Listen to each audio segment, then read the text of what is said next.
About to hit the cavern, Linville Cavern. I'm Chinese stuff. Another group's gone out. Remember low light. Real close to look on the ones. Oh, there's two. It's one on top of the other. Whoa, it's like a centipede one. Look. Do you see it? Yeah. Zoom in more. Stop doing traffic cones. Okay.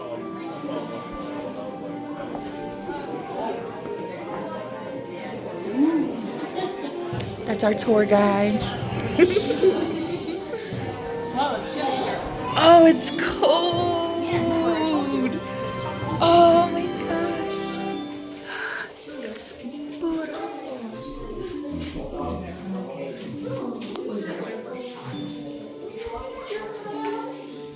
Fish. Oh shit. These are blind fish.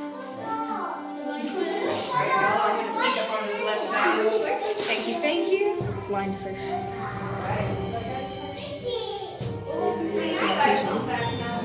First thing you might notice is a little bit chilly in here. It stays a natural 52 degrees year round, no matter what season it is. And we do have a few types of fish swimming around with us, so feel free to go closer to that chain if you want a better look at our fish. But we have our brown, speckled, and rainbow trout. And these fish are actually pretty important to us because they led us to the discovery of this cavern back in 1822. There were a couple local fishermen fishing in that stream right by where you guys just came in, and they noticed some of these trout swimming in and out of a hole in our mountain right next to that north town. They figured there had to be an ecosystem somewhere down here since the trout were coming and going. So one of those fishermen decided to dive down in that deep hole. He swam underground in the dark for about 5 or 6 feet until he finally came out on the other side and discovered these caverns. Now, hopefully we'll be able to see a couple more of these trout on our way back out. They usually don't go too much further than this next room since the water gets kind of shallow. So we're going to keep on heading right this way. Y'all just be sure to watch your heads because we have some low-hanging rocks as we go through these tunnels here.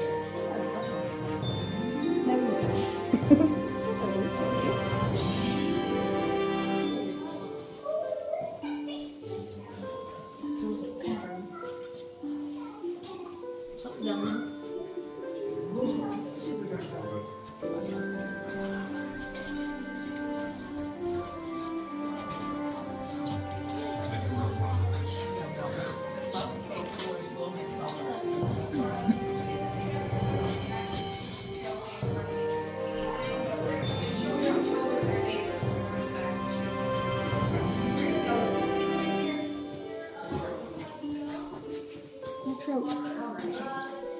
Now our caverns are made up of 3 levels. Right now we're standing on our main level. Below us is that lower level which is completely full of water.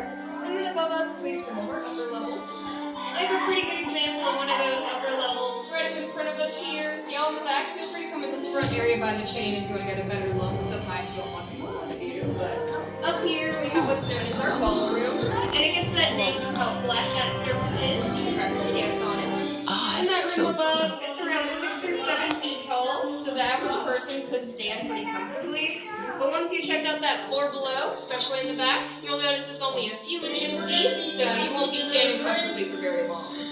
Alright, now before we continue, we're just going to go back on that right wall. We're going to let this group sneak out on our left by the chain here. Perfect. One of our natural formations known as our alligator formation. Oh, yeah. For imagination, you'll see those sharp teeth on that left side. Oh, I see it. Beady little eyes in the middle, and it's back going down towards the right. It has moss I on like to it. call this our crocodile, but it's just one of our many natural formations. It has moss on it. Oh, I see it now. Yeah. Alright, now before we continue, we're all going to come over this left side by the chain, just because there's some low hanging rocks on the right. Y'all be sure to go slow. In case anyone missed anything. Check that out. Make sure all standing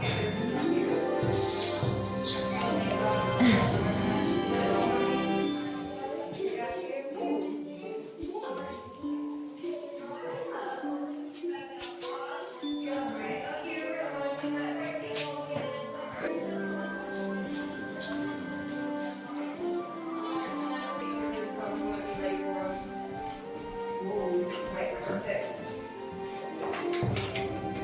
Now, along with those trout, we do have plenty of other critters living down here with us. We have our cave spiders, crickets, salamanders, centerpipes, beetles, and of course our bats. Now, we have 2 species of bats that hibernate with us from October to April, but since it's late August, it's almost September, it's still a little warm, we're not going to see any today. But I'll tell you a little about them. We have our brown and our tricolor bats, and these guys are pretty small, only a couple inches big, so like the size of my pinky here.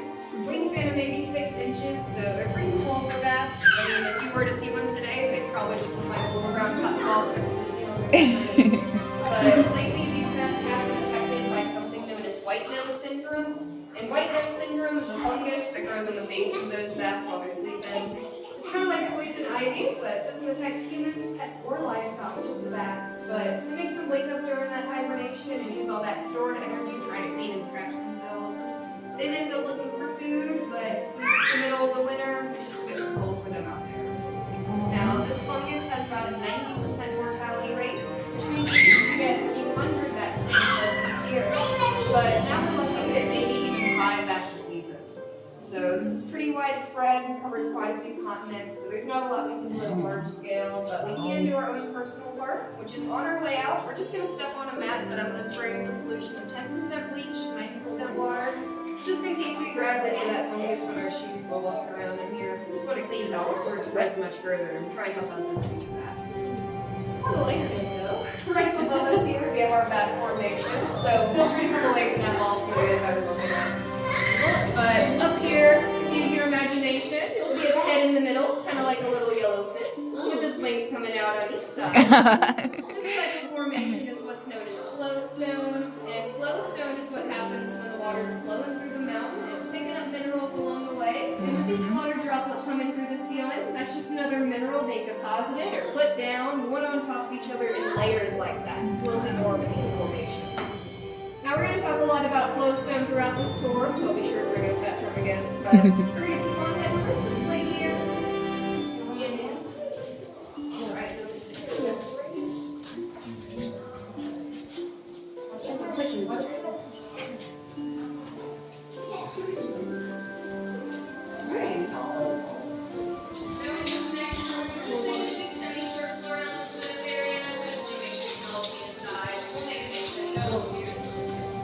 Oh, it's beautiful.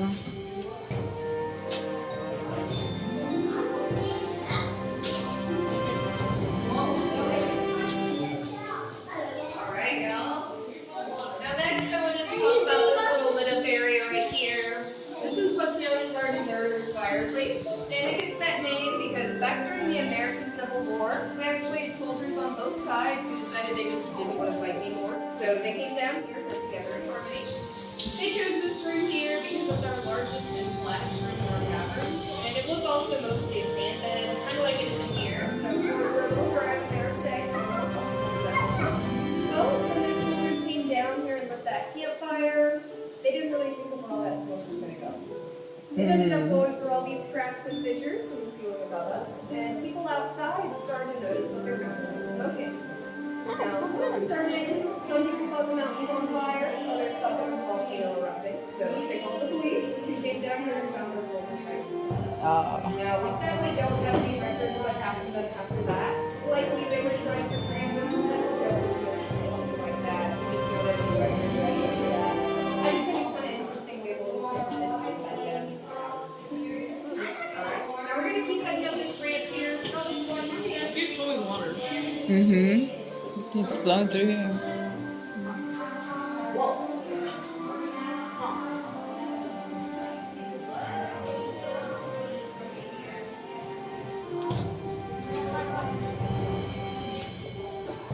It's so cool. Oh, it's so cool, Junior. Oh my gosh.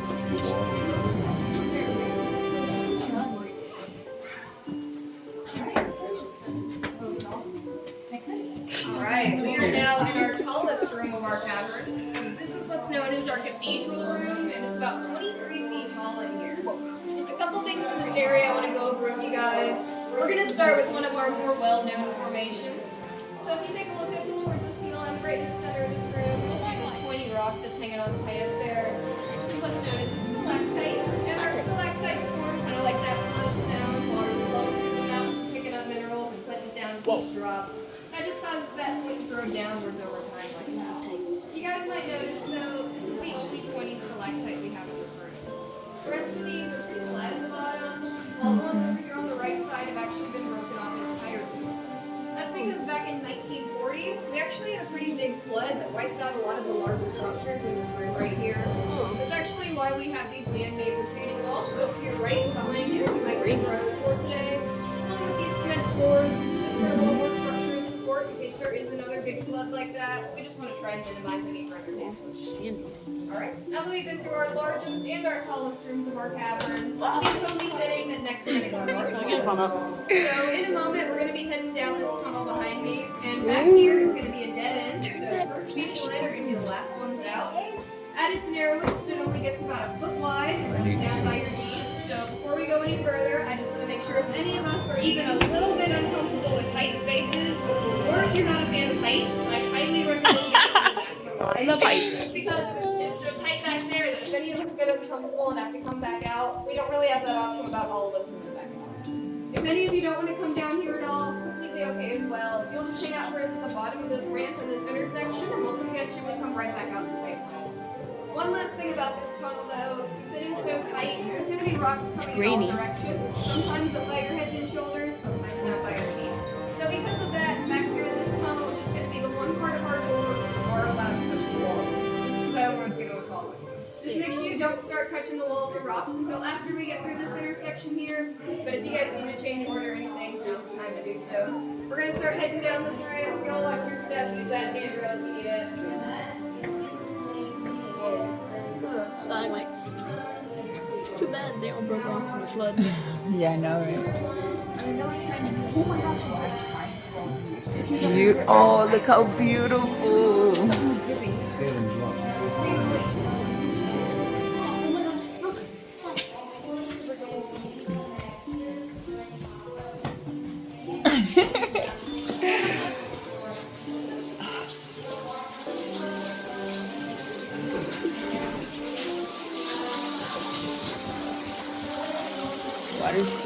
Water fell on me. Look. Oh, that's beautiful.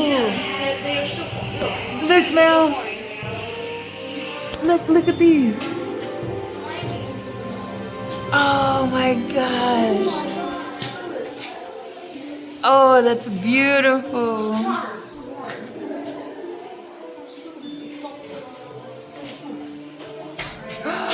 Don't touch, man. Stop. They're gonna see you. Oh my goodness! Oh my god! Oh, that's so amazing! Stop touching! You're not supposed to touch you. Alright, we're all just squeezing in shoulder to shoulder. Once we all get stopped and comfortable, I'll get us started. Or as comfortable as we can be, at least. We're here. Very kind. Oh my god. Alright, y'all. Well, we are now in the tightest part of our cave. We're still squeezing. I'll give it a second. My bad.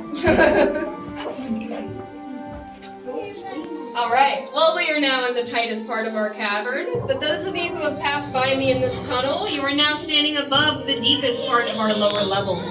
So I'm going to go ahead and turn on this light if y'all want to take a quick look down. Yeah, if you put your back on that right wall, they can look over your left shoulder here. But down here, we have what's known as our bottomless pool. It gets that name because back in 2005, we sent a couple divers down here just to see how far that water went. But they could only fit about 60 feet before it was too tight of a squeeze for them to go any further with all their gear and equipment. We also sent some workers down here with the weighted cable that was about 250 feet long, but they ran out of cable before that at the bottom. So we don't actually know how far this water goes. It could be bottomless. It could be 251 feet. It's a lot more fun to say it's bottomless though, so I think we're gonna go with that one. Go to the core. All right, we're gonna go and turn that light right back off. You're all gonna turn around and go back out the way we came here. Come on. All right, I'm gonna sneak out right between y'all here. Thank you. Whoa, Right. slimy walls. Mel. Y'all just keep watching your head, shoulders, and feet as we head back out this way. Oh, it's so beautiful. And make sure we're all staying together as a group. There's going to be another group waiting to come down behind us, so just make sure we're staying tight together. Those rocks like slimy. Oh, it's beautiful. Stop. That's a good place. 2 more ways. hang out here for just a moment, Okay. make sure we can all sneak out of that tunnel.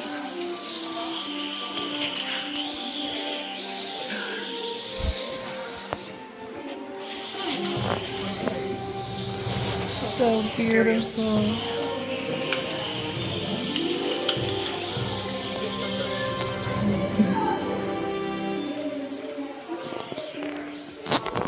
Alrighty, y'all. Just a reminder as we come out of that tunnel, just no more touching the walls or rocks for the rest of our tour. But we're going to keep heading this way to our left here.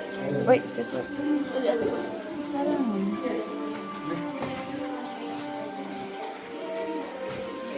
So cool.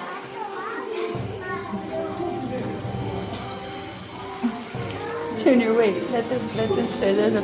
Yes. Jessica.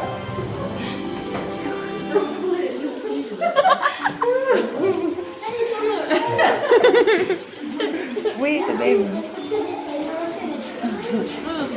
Alright, now, this tunnel, I'm going to go with you guys. Caverns formation up here on our right. So y'all feel free to squeeze in. You can pull up both sides of this tunnel, so everyone in the back has a chance to see too. But up here, we have what's known as our volcano scene. If you use your imagination and look up towards the ceiling there, you'll be able to see all this smoke rising out, along with that lava pouring down. This isn't real lava though. This is just another example of flow stone. So like that vat formation, water's flowing through the mountain, picking up minerals and putting it down into the rock. Now there's no exact date for how long it takes for these formations to form. It's kind of different for every single one, depending on how much water's coming through the mountain that year and what kind of mineral deposits are hiding above us. But scientists say on average it takes about 125 years for these formations to form. This isn't even our largest, and you can imagine how old it is. It's over 100 years for that little bit of it to form. Alright, okay, one more thing in this tunnel I want to talk about. You also put that right side for this next part, but in our caverns we do not have gemstones like we do. We do have one semi-permanent gemstone that is carnelian. I've got some of that carnelian right around our left. The lotus is pretty translucent, meaning you're able to see how the light can shine through it a bit, but it gets that nice orange glow from the iron oxide that's trapped in there. And the water comes through, it's starting to rust a little bit of that orange color. But these caverns are federally protected, like the majority of caverns in the U.S., which just means no one's allowed to come mine down here. Even all these gemstones and formations in the United States. Don't be sure to watch your heads on this located carnelian. Come on. Yep. Look over there. It's dripping water. Look over there. Did you see that? It's dripping, literally dripping. Yeah, I know. It's wet. No, it's just like slime frozen in time. Junior, stand right here. Stand right here.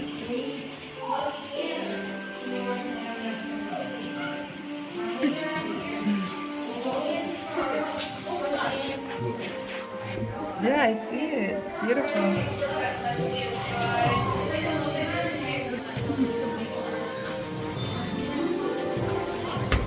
Left side, right down the river.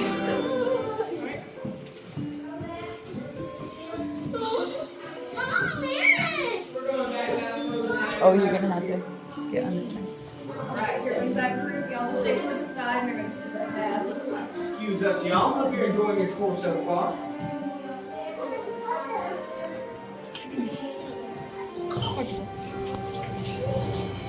Hi, Ruby. You want to watch y'all? What's going on through here?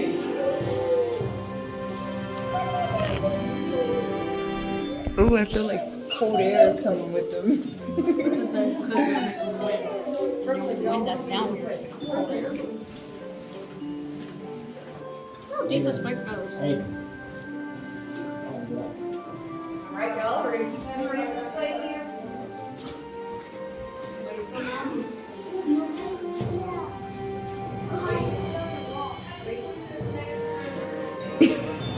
It's so awkward, dude. It's so out of there. Not even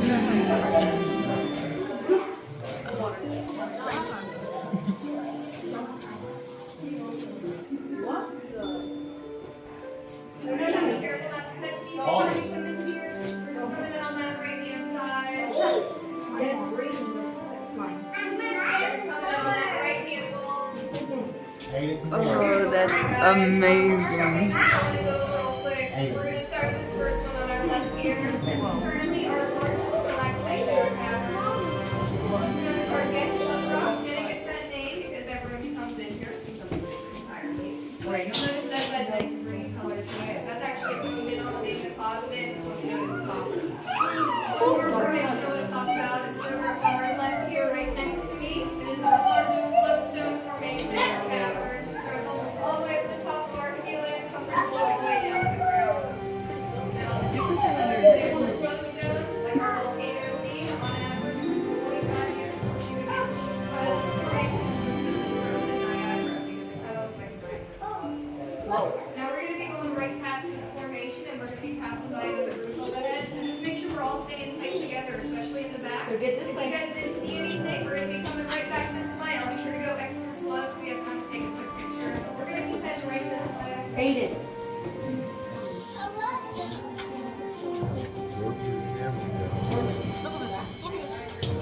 It has hair on it.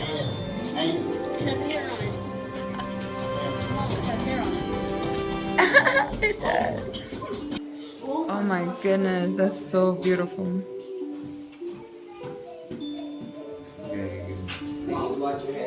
Oh my gosh. Oh my gosh. Mel. Mel, come on. Mel, they're waiting for us. There's another thing. Sorry about that.